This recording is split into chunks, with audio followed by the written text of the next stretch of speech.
The rain had stopped, but the parking lot still sparkled with puddles that reflected the neon lights from the grocery store. 8-year-old Lucy clutched a dirty rag in her small hands, her sneakers squeaking against the wet pavement as she approached another car.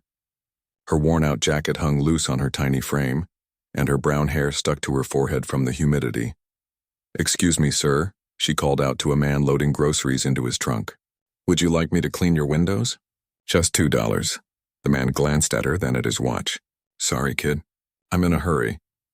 He slammed the trunk shut and drove away, leaving Lucy standing alone next to a muddy puddle. This was her 3rd hour in the parking lot, and she had only made $3. Her stomach rumbled loudly, reminding her that she hadn't eaten since the free lunch at school yesterday. But food wasn't the priority right now. Mom needed medicine, and the pharmacy wouldn't wait any longer. Lucy walked to the next car, a blue sedan with mud splattered across the windshield. She knocked gently on the driver's window. A woman with tired eyes rolled it down halfway. "What do you want, sweetie? Could I clean your windows, ma'am? I do a really good job, and it's only $2. Lucy held up her rag with hopeful eyes. The woman looked around the parking lot, concern crossing her face. "Where are your parents, honey? You shouldn't be out here alone." Lucy's chest tightened. She had practiced this answer. "My mom is waiting for me. She's just over there." She pointed vaguely toward the store, hoping the woman wouldn't ask more questions. "I don't have cash on me, sweetheart, but here." The woman reached into her purse and pulled out a granola bar. "You look hungry." Lucy's eyes lit up. "Thank you so much." She took the granola bar and carefully put it in her pocket. She would save it for later, maybe share it with Mom when she got home. As the woman drove away, Lucy felt both grateful and worried. The granola bar was wonderful, but she still needed $2 more. The pharmacy closed at 6, and it was already past 4. Time was running out. She approached car after car. Some people ignored her completely, pretending they didn't see her small figure waving at their windows. Others shook their heads with sympathetic looks but kept walking. One teenager even laughed and took a video with his phone, making Lucy feel embarrassed and small. By 5 o'clock, Lucy had made only $1 more from a kind, elderly man who let her clean his headlights. She sat on the curb for a moment, fighting back tears.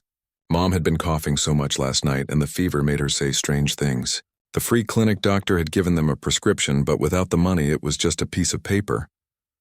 "I can do this," Lucy whispered to herself. The same words Mom always said when things got tough. "I can do this." She stood up and brushed off her jeans. There was still time. Just one more person needed to say yes, and Mom would get her medicine tonight. Across the parking lot, a black luxury car pulled into a spot near the store entrance. Lucy had learned that expensive cars sometimes meant people with more money to spare. She took a deep breath and walked toward it. The car door opened, and out stepped a tall man in a dark suit. He looked important, the kind of person who worked in big offices and made serious decisions. His face seemed tired, like he carried heavy thoughts wherever he went. David Chen had just finished the worst board meeting of his career. Sales were down, 3 major clients had left, and the board was questioning every decision he'd made as CEO. At 42, he had built his company from nothing, but lately, nothing felt like enough. He had money, success, and respect, but driving home to his empty apartment every night made him wonder what the point of it all was. He locked his car and started walking toward the store when he heard a small voice behind him. "Excuse me, sir?" David turned around and saw a little girl with hopeful eyes and a dirty rag in her hand. She couldn't have been older than 8 or 9, and something about her reminded him of his sister when they were kids, back when their family had struggled to pay bills. "Would you like me to clean your car windows? I do a really good job, and it's only $2. Lucy tried to make her voice sound confident, but it came out smaller than she wanted. David looked at his car. The windows were actually quite clean, recently washed at the car service. But something about this little girl standing in a parking lot at 5 in the evening, offering to work for just $2, made him pause. "Where are your parents?" he asked gently. Lucy's rehearsed answer came out quickly. "My mom is in the store. She said I could ask people while she shops." David glanced toward the grocery store, then back at Lucy. Her clothes were clean but old, and her shoes had holes near the toes. She held the rag carefully, like it was something precious. "What's your name?" "Lucy." "Well, Lucy, my windows are pretty clean already, but you know what? I've had a long day and I bet you could make them even better. David reached into his wallet and pulled out a $20 bill. Will this cover it? Lucy's eyes grew wide. $20 was more money than she had seen in weeks. Sir, I only charged $2. I don't have change for 20. David smiled for the first time all day. Keep the change. You're probably working harder than most adults I know. But as Lucy took the money with shaking hands, David noticed something that made his heart skip. She wasn't just grateful, she looked desperate, like this money meant more than just pocket change for candy or toys.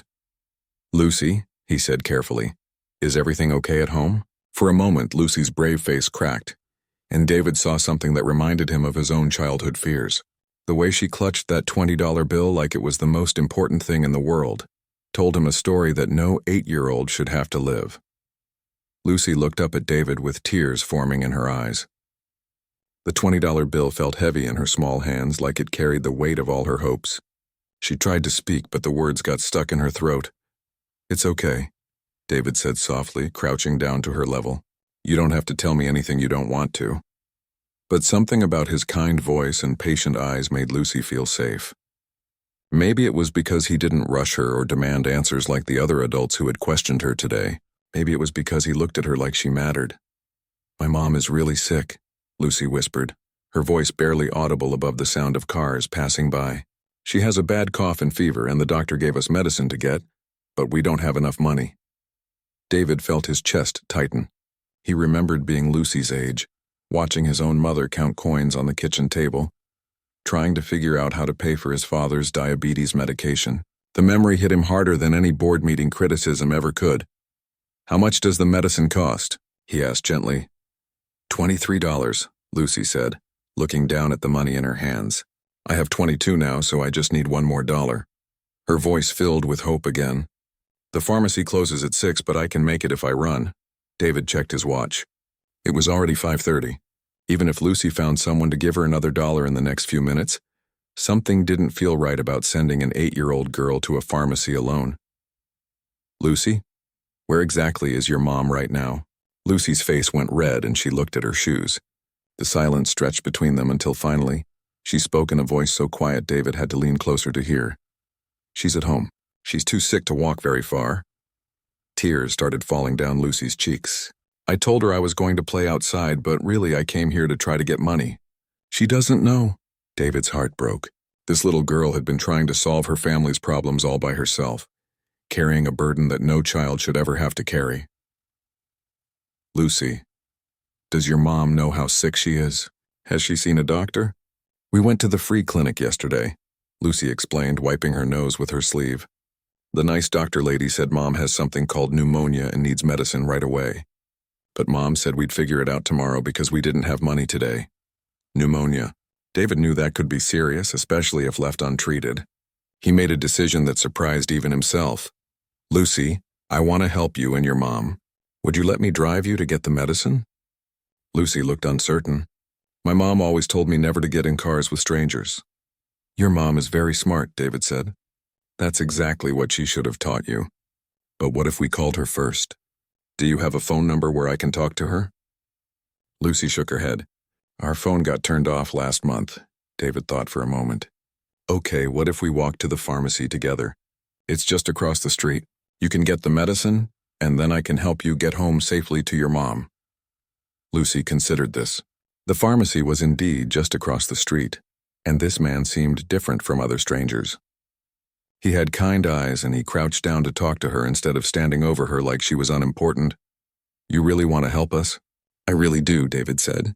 Sometimes when I was your age, strangers helped my family when we needed it most. I'd like to do the same for you. Lucy nodded slowly. Okay, but I can pay for the medicine myself. I have $22. As they walked across the street together, David learned more about Lucy's life. She lived with just her mom in a small apartment. Her mom worked 2 jobs, cleaning offices at night and stocking shelves at a convenience store during the day. But she'd missed work for 3 days because of being sick. Mom always says we have to take care of each other, Lucy explained as they entered the pharmacy. She takes care of me, so now I take care of her. The pharmacy was bright and clean with white floors that reflected the fluorescent lights above.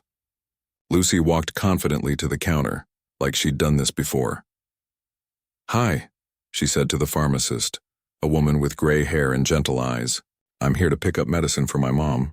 Her name is Maria Gonzalez. The pharmacist looked at Lucy, then at David standing behind her. Are you here with your dad, sweetie? He's my friend, Lucy said quickly.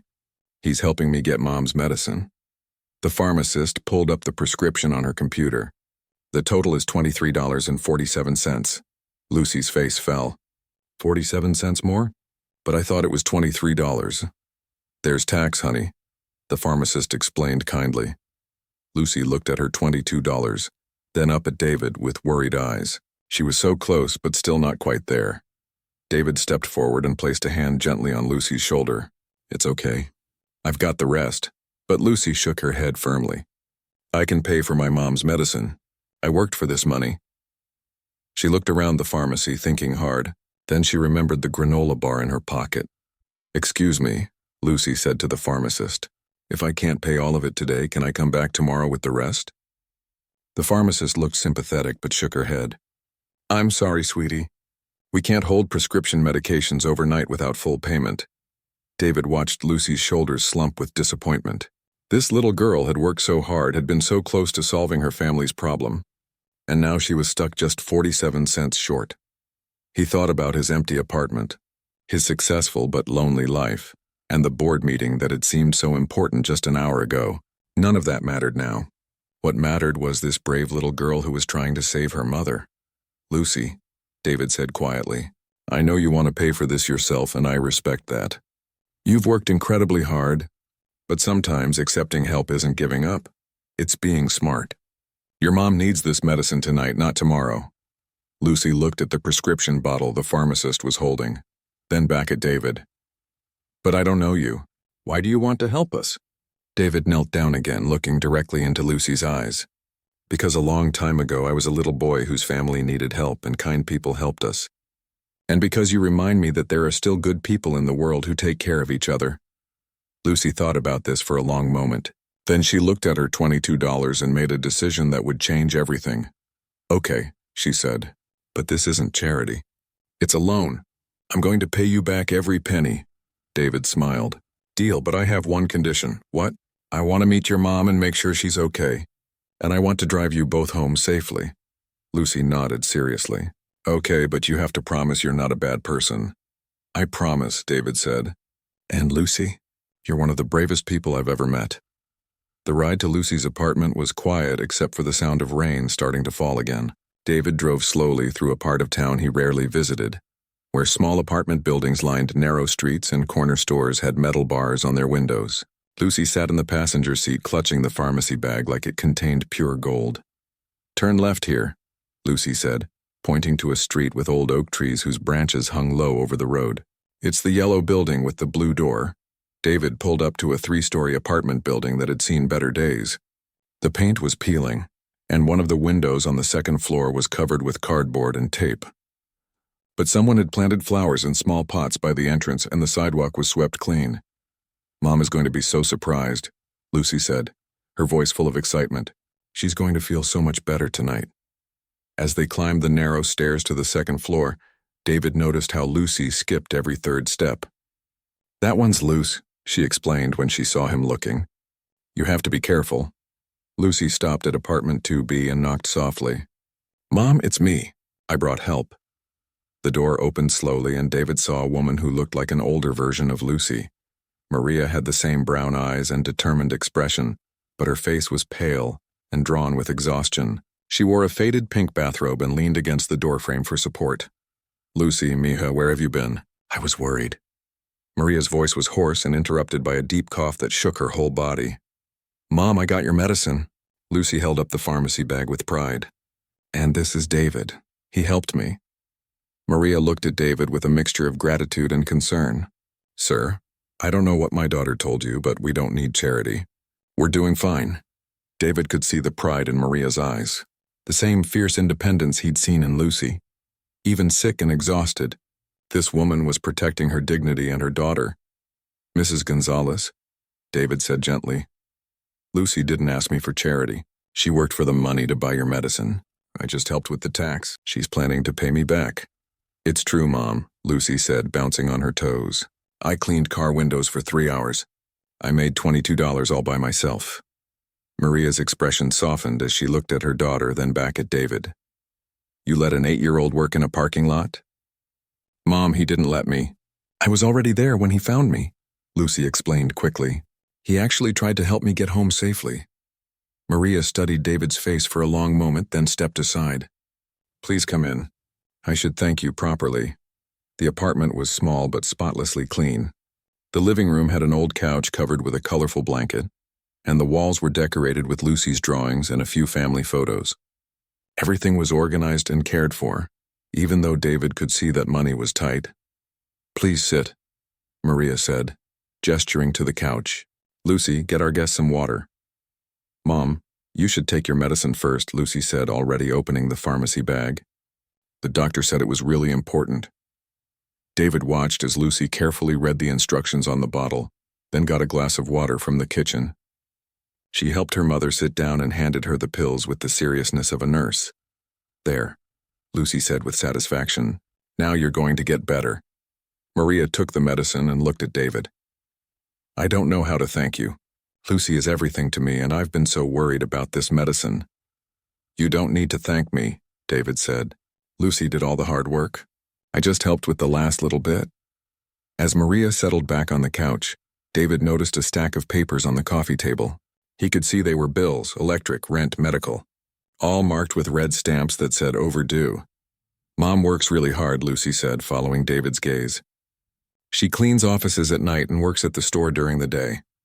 But she's been too sick to work this week. Maria looked embarrassed. I'll be back to work soon. This medicine will help. David thought about his own life, his expensive apartment, his successful company, his bank account that had more money than he could spend in a lifetime. Then he looked at this mother and daughter who had so little but shared everything they had with each other. Mrs. Gonzalez, David said carefully. What kind of work do you do during the day? I stock shelves and work the register at Quickmart, Maria said. It's honest work, and my manager is understanding about Lucy's school schedule. And at night? I clean office buildings downtown. It pays better than day work, and Lucy can sleep while I'm gone. Maria coughed again, and Lucy immediately brought her more water. David was quiet for a moment, thinking. Then he asked, Have you ever thought about working just one job? Something during the day so you could be home with Lucy at night? Maria laughed, but not in a happy way. Sir, I appreciate your kindness, but one job doesn't pay enough for rent and food and everything else. I wish it did. What if it was the right job? David asked. Lucy looked between David and her mother, sensing something important was happening, but not sure what. I don't understand, Maria said. David took a deep breath. He was about to make a decision that would change not just their lives, but his own. My company needs someone to manage our office reception and help with daily operations. It's a day job, Monday through Friday. The pay would be enough to support both of you comfortably. Maria stared at him. Sir, you don't even know me. You don't know if I'm qualified or reliable or... I know you raised a daughter who works 3 hours in a parking lot to buy medicine for her sick mother. David interrupted gently. I know you keep this apartment beautiful even when you're struggling. I know Lucy feels safe and loved and confident, which means you're doing an amazing job as a parent. Lucy looked at her mother with wide eyes. Mom, does this mean you won't have to work at night anymore? Maria's eyes filled with tears. Mija, we can't just accept this. This gentleman doesn't owe us anything. David leaned forward. Mrs. Gonzalez, can I tell you something? I've been successful in business for 20 years, but I've been lonely for most of them.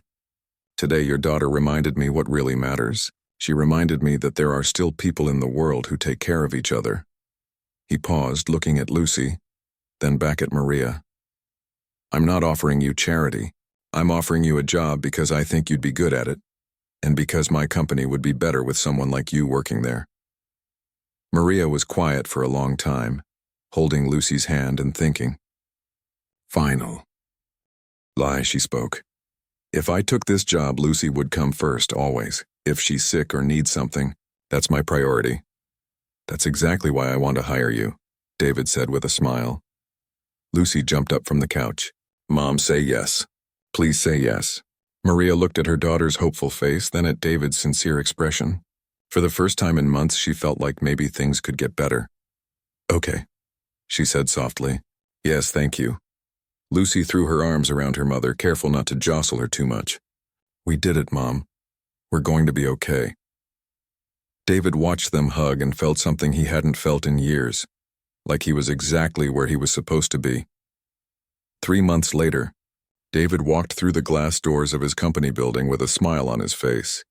The morning sunshine streamed through the tall windows, and the lobby felt warm and welcoming in a way it never had before. Good morning, Mr. Chen, Maria called out from behind the reception desk. She was wearing a navy blue dress that Lucy had helped her pick out, and her hair was pulled back in a neat bun. The dark circles under her eyes were gone, and she looked healthy and confident. Good morning, Maria. How's Lucy doing with her science project? She finished it last night. A volcano that actually erupts, Maria said with a laugh. Our kitchen table is still covered in baking soda and red food coloring. David chuckled as he headed toward the elevator. The past 3 months had changed everything, not just for Maria and Lucy, but for him too. His company felt different now, more like a place where people cared about each other instead of just focusing on profits. Maria had turned out to be exactly what the office needed. She was organized, friendly, and had a way of making everyone feel welcome. Clients often commented on how professional and warm she was, and the other employees loved talking with her. She remembered everyone's names, asked about their families, and somehow always knew who needed an extra cup of coffee on a tough day. But the biggest change was in David himself. For years he had eaten lunch alone in his office, focused only on work. Now he often came downstairs to chat with Maria during her break.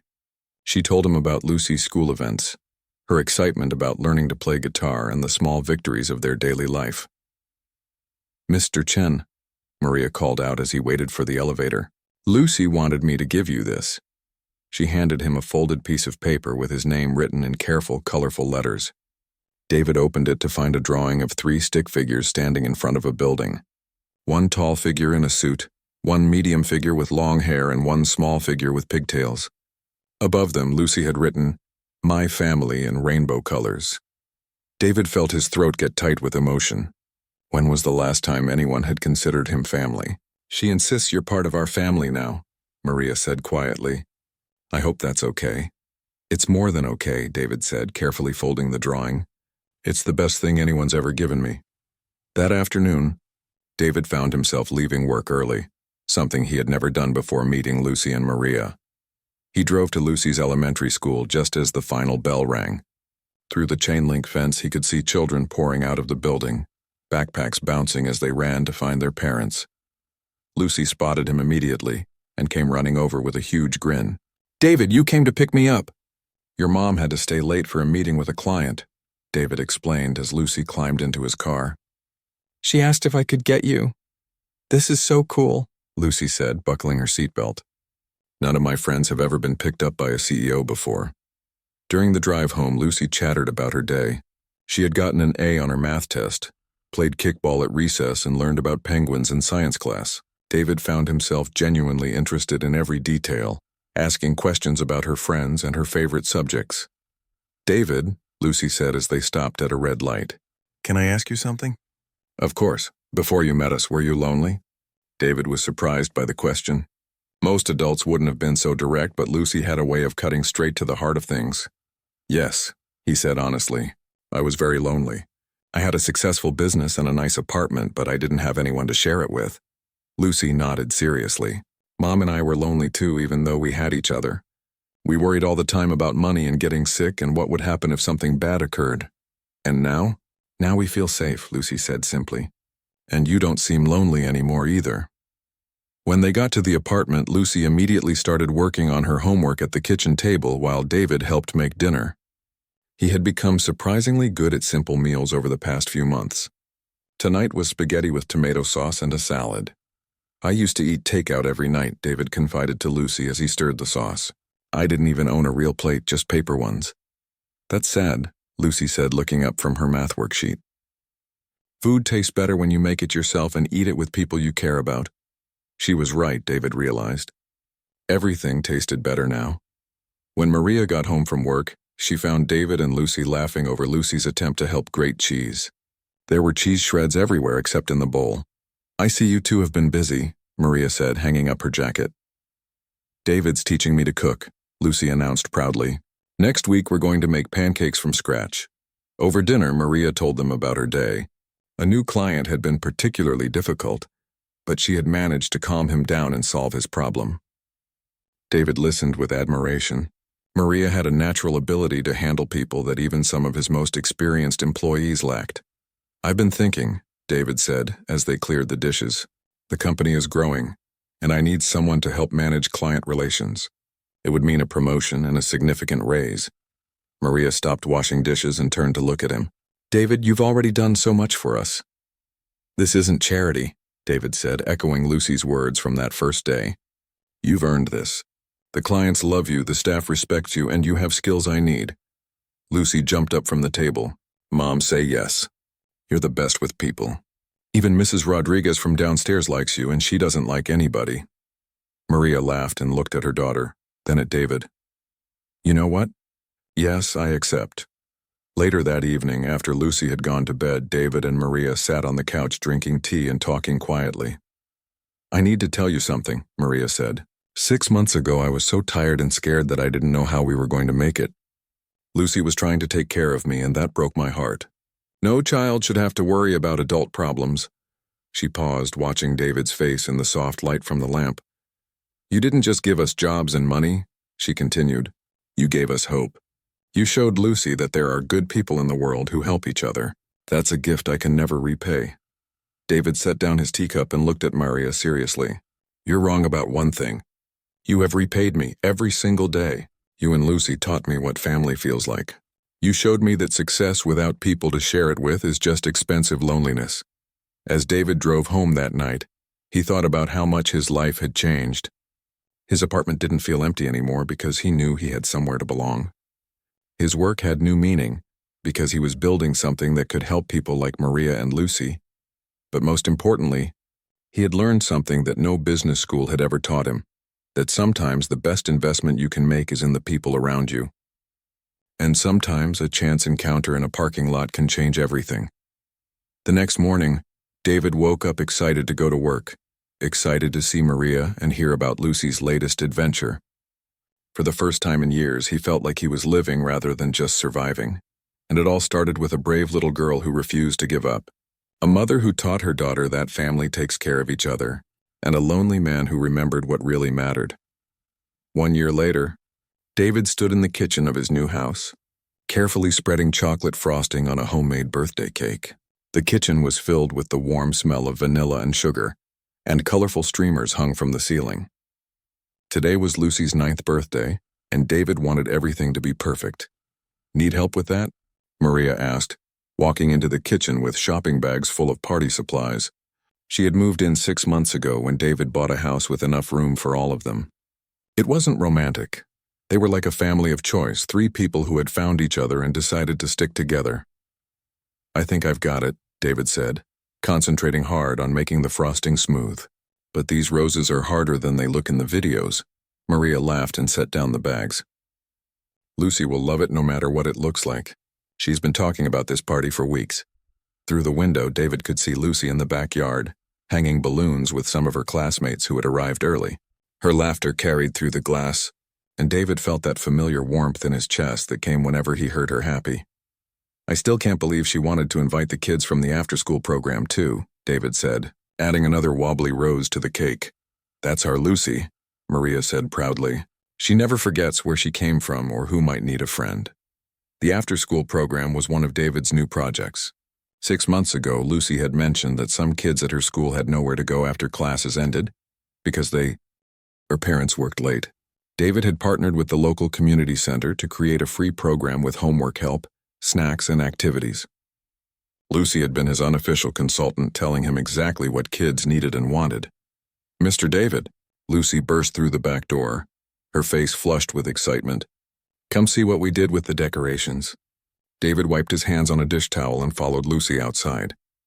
The backyard had been transformed into a birthday wonderland.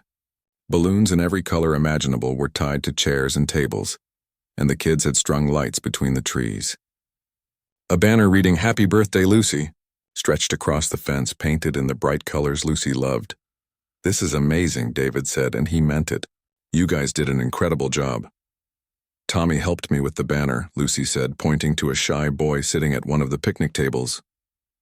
His mom couldn't come today because she's working, but I told him that's okay because you and Mom are here for both of us.